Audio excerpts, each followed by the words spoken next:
lot of things have changed over the last 60 days when it comes to real estate. The weather's gotten nice, which typically slows things down. Also, interest rates have changed pretty drastically. Being in on both sides, working with investors and also working with people who are trying to find houses, sell houses. What have you seen happen over the last 60 days or 30 days that maybe is different than it was before? Well, with that change in that interest rate, people who were looking for maybe that entry level house, who were kind of at their max to buy in or not buy at all, not so much maybe reconsidering what they're going to buy. They've been knocked down in their affordability. People were putting 3.5-5% down payments, and then now they have a higher interest rate, knock down $30,000-$40,000 on what they can afford, which basically takes them out of the market of buying a house. A lot of people selling will think, well, they'll just buy something smaller. But a lot of people in that entry level position don't go, well, if I can't buy this small house, I'll just go buy a condo. They are set on a house. They want to buy that, and now we've seen kind of a reduction in how many buyers we have right now because they've been knocked out of a bracket, and they're just going to wait till they either have a larger down payment or hopefully interest rates go back down. But that's probably not happening. That's probably not going to happen. So is the increase in rates the big one? I mean, I asked this question of a lot of people, but do the increase in rates get people more active or less active? And I've heard both sides. I will give you both sides as the answer. It motivates people who aren't necessarily knocked out of a bracket, but can see the writing on the wall that as things are going to start getting more expensive, it motivates them to get moving and lock into a place, because ultimately that was their goal. They wanted to own a house in a certain area, and they'll pull the trigger and move in. On the other side, there's got to be an element of people who are reaching for like the maximum house, right? Because we know in the mortgage world, everybody gets pre-approved for $400, and then they go out and they want $450, and they want us to figure out why we can't get them pre-approved for more. It's right. Yeah. And I feel like around here, there's a lot of people who could get approved for a lot more. There's a lot of really good jobs around here, and they actually end up buying a little bit less than what they maybe anticipated. They stay under that kind of max pre-approval threshold, and in this area, at least Seattle, Bellevue, the core, a lot of those people have been able to spend a little bit more because their ratios, their debt to income ratio, and their mortgage will allow it.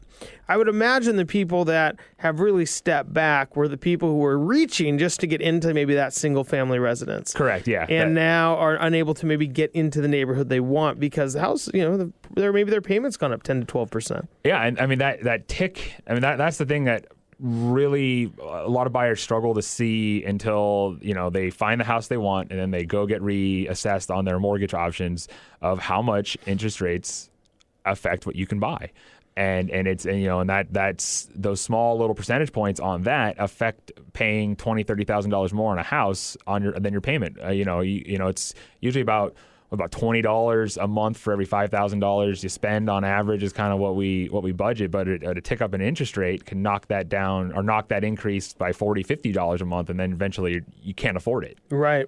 And it's pretty interesting to watch this happen because I think that it scared a lot of people at the beginning. Right. Any change scares people. And then people kind of sit back, and then I think, of course, nobody's going to remember through, how everybody works around here in 2 weeks. Nobody's going to remember today, and in 4 weeks nobody's gonna remember what interest rates were 6 months ago, and so then it'll just be the new normal. Yeah, and this is also, how it's affected sellers on this side too, is that I feel like they're looking for the information that they just want to hear sometimes, where they hear home values have gone up, they're starting to tick up, and that's true, and they haven't maybe gone up a whole bunch, but they are ticking up. And home prices are up. They're up. They are 20 to 30% over the last 24 months. They are. They in different areas. There's kind of a little bit more micro targets. If you look in style of homes, if it's a certain amount of bedrooms, it has a higher effect than maybe a 1-bedroom, 2-bedroom house. But they also, when they go to list, they want the highest and best. But if they have a home that is trying to target maybe an entry level person, and the majority of those buyers can no longer afford it, that's really going to hurt them. It's probably not going to hurt the seller who's selling a 4-bedroom decent house in Ballard. That's always going to be a hot market no matter what you do. But it is going to affect that kind of those entry-level homes where people were on the fence of that affordability, and the seller sees it as they want to just get more and more for the house, but you're narrowing down who will actually buy it significantly. How big do emotions play when people start talking about the affordability? I mean, when you see somebody go in and they see the house they really want, does money go out the window sometimes? It does.